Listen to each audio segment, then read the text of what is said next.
26 साल के आशुतोष एक मल्टीनेशनल कंपनी में काम करते थे, लेकिन 2020 में आई कोरोना की पहली लहर में हुई छंटनी में उनकी नौकरी चली गई थी। इसके बाद नौकरी मिली, लेकिन उन्हें अपनी पिछली सैलरी से कम पर जॉब करना पड़ा। हालांकि दूसरी लहर ने उनकी ये नौकरी भी छीन ली। अब आशुतोष करीब 1 साल से नौकरी की तलाश में हैं। इधर वित्त मंत्री निर्मला सीतारमण 1 फरवरी को कोरोना काल का दूसरा बजट पेश करेंगी। हमने जब आशुतोष से बजट को लेकर उनकी उम्मीदों के बारे में पूछा तो उन्होंने कहा कि सरकार को सभी रुकी हुई वैकेंसियों पर जल्द से जल्द भर्तियां करनी चाहिए। इसके अलावा प्राइवेट सेक्टर में नई नौकरी पैदा करने के लिए सरकार ज्यादा और तेजी से प्रयास करे।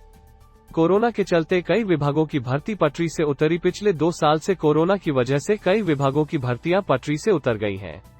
कार्मिक, लोक शिकायत और पेंशन राज्य मंत्री जितेंद्र सिंह ने 29 जुलाई 2021 को राज्यसभा में बताया था कि 1 मार्च 2020 तक केंद्र सरकार के विभिन्न विभागों में करीब 8.72 लाख पद खाली हैं।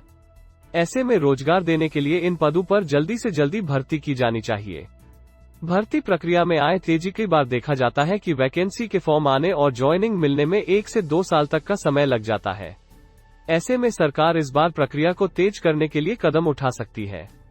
इंफ्रा, हेल्थ और हॉस्पिटैलिटी सेक्टर्स को बूस्टर पैकेज। लॉकडाउन और बंदिशों का सबसे ज्यादा खामियाजा इंफ्रा, हेल्थ और हॉस्पिटैलिटी सहित कई सेक्टर्स को भुगतना पड़ा है। इसके अलावा कोरोना ने हेल्थ केयर सेक्टर की कमियों को भी उजागर कर दिया है। ऐसे में सरकार इस बजट में कई सेक्टर्स पर फोकस कर उसे विशेष पैकेज दे सकती है। इससे आने वाले समय में इन सेक्टर्स में रोजगार की संभावनाएं बढ़ेंगी।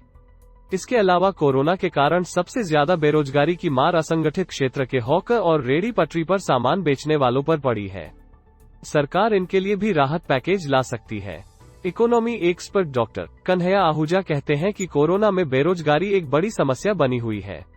सरकार इस बजट में बाजार में कैपिटल फ्लो बढ़ा सकती है।